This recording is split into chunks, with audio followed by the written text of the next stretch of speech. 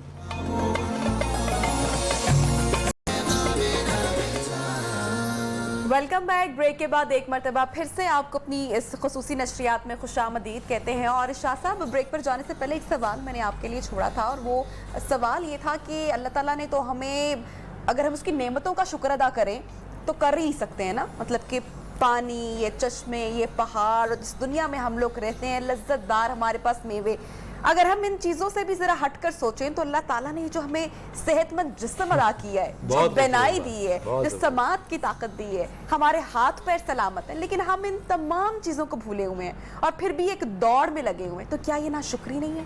بہت خوبصورت آپ نے سوال کیا. یقیناً وَإِن تَعُدُّوا نِعْمَةَ اللَّهِ لَا تُحْصُوهَا, اللہ کی نعمتیں تو اس قدر زیادہ کہ خود اللہ تعالیٰ ارشاد فرماتے ہیں اگر تم ان کی گنتی شروع کر دو, شمار کرنا شروع کر دو, احاطہ کرنا شروع کر دو, تم کامیاب نہیں ہو سکتے. اتنی اللہ کی نعمتیں بے شمار.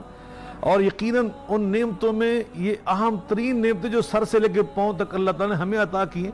قرآن مجید فرقان حمید میں اللہ تعالیٰ ارشاد فرماتے ہیں وَفِي أَنفُسِكُمْ أَفَلَا تُبْصِرُونَ, تم اپنی جانوں پہ غور کرو, تمہیں اللہ کی نعمتیں یہاں نظر نہیں آ رہی کہ کتنی اللہ کی نعمتیں. یا ایھا الناس اذکروا نعمت اللہ علیکم هل من خالق غیر اللہ, یاد تو کرو انسانوں اللہ کی نعمتوں کو, اور پھر ان نعمتوں کو دیکھ کر بتاؤ کون ہے تمہارا خالق, کس نے تمہیں آنکھیں دی. الم نجعل لہ عینین ولسانا وشفتین وہدیناہ النجدین, یہ اتنی پیاری پیاری آنکھیں, یہ بولنے والے ہونٹ, یہ زبان کتنے ذائقے چکھ رہی ہے. ایک ہی زبان بتاتی ہے, یہ پھیکا, میٹھا, نمکین, ترش, ایک ہی زبان. فورڈ کی زبان سے اللہ نے قوت ذائقہ چھین لی تھی, وہ ساری دنیا میں گھومتا پھرتا رہا پیسے لے کر کے, دنیا کا کوئی بندہ سنیاسی حکیم کوئی مجھ سے ساری دولت مجھ سے لے لے اور میری زبان میں قوت ذائقہ واپس لا دے. وہ جو چیز کھاتا تھا اس کو پھیکی محسوس ہوتی. کیا چھوٹی سی چیز ہے.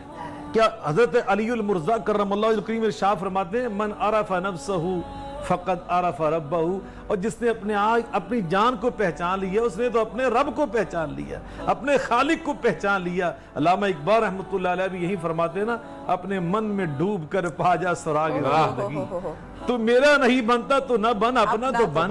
جو انسان اپنے آپ کو پہچان لیتا ہے وہ تو اپنے رب کو پہچان لیتا ہے, وہ اپنے اللہ خالق کو پہچان لیتا ہے کہ میرا خالق کون ہے جس نے اتنی پیاری آنکھیں مجھے عطا کی. اللہ پاک نے مجھے یہ پیاری شکل عطا کی جس کے بارے میں اللہ قسم. شیخ سعدی رحمۃ اللہ علیہ, اللہ اکبر, ان کے دور میں فرماتے ہیں کہ میں ایک دن بہت ہی غربت کا عالم تھا, مسجد میں نماز پڑھنے گیا, دوپہر کا ٹائم تھا, تپتے فرش سے گزر کے گیا تو میرے دل میں ذرا شکری سی پیدا کی, یا اللہ مجھے تو نے کیا دیا, جوتا بھی نہیں میرے پاس. کہتے باہر نکلا, نماز پڑھ کے دیکھا ایک آدمی جس کے دونوں پاؤں نہیں تھے, گسڑ گسڑ کے جا رہا تھا, واپس پلٹا, اللہ کے سامنے روتے ہیں, گڑ گڑاتے ہیں, یا اللہ مجھے معاف کر دے, تو نے مجھے قدم عطا کیے. اللہ, ایک انسان اللہ والے کے پاس گیا, کہتا ہے میں بڑا غریب ہوں, مگر اللہ کا گلہ کرنے لگا, شکوہ کیا, تو کہا تجھے اللہ نے ارب پتی بنایا, ارب پتی, حاجی وہ کیسے, میرے پاس پھوٹی کوڑی نہیں. کہا اگر اللہ گردے تم سے چھین لے کتنے پیسوں کے ملیں گے, جگر اللہ لے لے آج کی دنیا میں یہ چیزیں, دل اللہ واپس لے لے تو کتنے کا ملے گا. شاہ صاحب بڑے وائٹل آرگنز کی آپ یہ بات کر رہے ہیں, وہ جسے کہتے ہیں نا کہ آپ, لیکن ایک بات ہے کہ صرف آنکھوں میں یہ جو آپ کی نمی ہے, جو آنسو ہیں, یہ جو ہم پلک جھپکتے ہیں صرف اس چیز کے اوپر ہے، اس کا کوئی آپ کے پاس علاج نہیں ہے۔ اگر کوئی اس چیز میں آ جائے تو ہم صرف ایک معمولی سی چیز جو پلک جھپکتے ہیں اور جو موئسچر آپ کی آنکھ میں بنتا ہے جو اللہ نے قدرتی بنا ہے، اس کا علاج نہیں، اگر یہ ختم ہو جائے تو۔ فرید بھائی میرے پاس ایک افیسر آئے تھے، پولیس کے بہت بڑے افیسر رہے، فوت ہو گئے ہم بیچارے، اللہ تعالیٰ کو کی رحمت فرمائے۔ ان کی آنکھ ایک دفعہ انہوں نے ایسے جھپکی تو بند ہو گئی، ایک آنکھ کھل گئی ہے، کھلی نہیں۔ وہ بیچارے دنیا جہاں میں گھومتے پھرتے رہے کہ کوئی میرا ڈاکٹر علاج کر دے کہ جو اللہ تعالیٰ نے میرے اندر یہ طاقت رکھی تھی آنکھ دوبارہ کھلنے کی، وہ اللہ تعالیٰ نے چھین لی کچھ وقت کے لیے۔ تو اللہ تعالیٰ کا کیا سسٹم ہے، بیکاز ہم اینڈنگ کی طرف جا رہے ہیں۔ ہمارے پاس کم ہے تو مفتی صاحب کنکلوژن اینڈ پہ ہماری ساری گفتگو کا کیا نکلتا ہے؟ ایک تو اتنا مقدس اتنا خوبصورت مہینہ بھی ہمارے پاس ہے کہ ہم اپنی اصلاح کر سکیں اور پیغامات بھی ہمیں اتنے کلیئر مل چکے ہیں۔ حاصل یہی ہے آج کے سیگمنٹ کا، بلکہ ٹرانسمیشن کا، کہ بندے کو ہر حال میں اپنے رب کا شکر گزار رہنا چاہیے، اس کی رضا پہ راضی رہنا چاہیے۔ صابر اور شاکر بندے اللہ کو بہت پسند ہیں، اور یہ جو ہم اللہ کا شکر ادا کرتے ہیں اس میں بھی ہمارا پھر نفع ہے۔ اللہ فرماتا ہے صبر اور شکر، لَإِن شَكَرْتُمْ لَأَزِيدَنَّكُمْ وَلَئِن كَفَرْتُمْ إِنَّ عَذَابِي لَشَدِيدٌ۔ اللہ فرماتا ہے تم شکر کرو گے میں اور زیادہ دوں گا، اور اگر نہ شکری کرو گے تو فرمایا پھر میری گرفت اور میرا عذاب بڑا سخت ہے۔ لیکن اللہ فرماتا ہے انسان کی نیچر اور فطرت کو بیان کرتے ہوئے کہ یہ انسان نہ شکر ہے، قلیل من عبادی الشکور، کم بندے ہیں میرے جو شکر ادا کرتے ہیں۔ تو ہر لمحہ رب کی بارگاہ میں یہ التجا اور تمنا کرنی چاہیے کہ اللہ ہمیں صبر کرنے والوں میں اور شکر کرنے والوں میں شمار فرما دے۔ ایک لائن میں جواب دے دی جی۔ اللہ تعالیٰ کے پیغمبر اگر ہم نبی دیکھیں ان کے اوپر کتنی آزمائشیں آئیں، اللہ تعالیٰ نے کتنی مشکلات میں ان کو ڈالا تاکہ ہم کچھ سیکھ سکیں، اور انہوں نے ہر حالت میں اللہ تعالیٰ کا شکر ادا ایک کیا۔ جواب آپ سے لینا ہے، ایک لائن کے اندر ہم خوشنودی رب کی بات کر رہے ہیں، صدقہ دے کر کے اللہ کی خوشنودی حاصل کی جا سکتی ہے۔ سب سے بہترین راستہ یہ ہے اللہ کو راضی کرنے کا کہ راہ خدا میں اللہ کے بندوں پر خرچ کیا جائے اور صدقہ کیا جائے۔ یعنی وَمَا خَلَقْتُ الْجِنَّ وَالْإِنسَ إِلَّا لِيَعْبُدُونَ ہے نا، آپ سارے جانتے ہیں اللہ فرماتا ہے میں نے جنوں اور انسانوں کو صرف اپنی عبادت کے لیے پیدا کیا ہے۔ اب یہ عبادت کیا ہے؟ مفسرین امام قرطبی نے لکھا ہے عبادت کیا ہے؟ التعبد لامر اللہ والشفقۃ علی خلق اللہ۔ عبادت صرف نماز پڑھنے کا نام نہیں، اللہ کے حکم ماننے کا نام ہے اور اس کی مخلوق پر شفقت کرنے کا نام ہے۔ درد دل کے واسطے پیدا کیا انسان کو، ورنہ طاعت کے لیے کچھ کم نہ تھے کرو بیاں۔ خدا کے بندے تو ہیں ہزاروں، بنوں میں پھرتے ہیں مارے مارے، میں تو اس کا بندہ بنوں گا جس کو خدا کے بندوں سے۔ آپ نے دریا کو کوزے میں بند کر دیا۔ اس میں ایک حدیث پاک بھی شامل کر لیں، آقا علیہ السلام نے فرمایا ان الصدقہ لتطفئ غضب الرب۔ اگر رب ناراض ہو جائے، اس کو راضی کرنا چاہتے اس کے ایک ہی راستہ ان صدقہ، صدقہ دو اللہ راضی ہو جاتا ہے۔ بہت شکریہ آپ کا علامہ صاحب، آپ کا بہت شکریہ، قریشی صاحب آپ کا بہت شکریہ، نبی ہم نے اجازت چاہنی ہے، مفتی صاحب آپ کا بہت شکریہ، چشتی صاحب آپ کا بہت شکریہ، اس امید کے ساتھ کہ آپ کو ہماری یہ ٹرانسمیشن پسند آئی ہوگی، اور اس دعا کے ساتھ کہ اللہ تعالیٰ ہم تمام لوگوں کو، نہ صرف ہمارے دوست احباب عزیز رشتہ دار اہل و عیال، امت مسلمہ اور بالخصوص یہ انسانیت، یہ بنی نوع انسان کی، کیونکہ اس اللہ تعالیٰ نے اس پاک پروردگار نے انسان کی تخلیق کی ہے، اور آج بنی نوع انسان ایک امتحان سے گزر رہی ہے۔ یہ وہ وقت ہے جو اللہ کی وحدانیت اور اللہ کی رضا میں راضی ہو جانے پر ہے کہ اللہ تعالیٰ ہی ہمیں ایک نہ نظر آنے والا جو ایک وائرس ہے، ایک موذی مرض ہے جس سے انسان اتنا ڈر رہا ہے، اللہ تعالیٰ اس سے ہم سب کو محفوظ رکھے۔ اپنا بہت خیال رکھیے گا، آپ جو ضرورت مند ہیں ان کا ضرور خیال رکھیے، افطار ضرور کیجئے، لیکن جو دسترخوان پہ بیٹھے ہیں ان کو بھی ضرور شامل رکھیے، اپنے دوست احباب کو۔ بالکل، انشاءاللہ کل آپ سے ملاقات ہوگی نئے عنوان کے ساتھ۔ تب تک ابھی اذان مغرب کا بھی وقت ہوا جا رہا ہے، افطاری کریں آپ اپنے پیاروں کے ساتھ، اپنے پیٹ کا بھی تھوڑا سا خیال رکھیں۔ کل انشاءاللہ ملاقات ہوگی نئے عنوان کے ساتھ، نئے مہمانوں کے ساتھ۔ اللہ حافظ۔ اللہ حافظ۔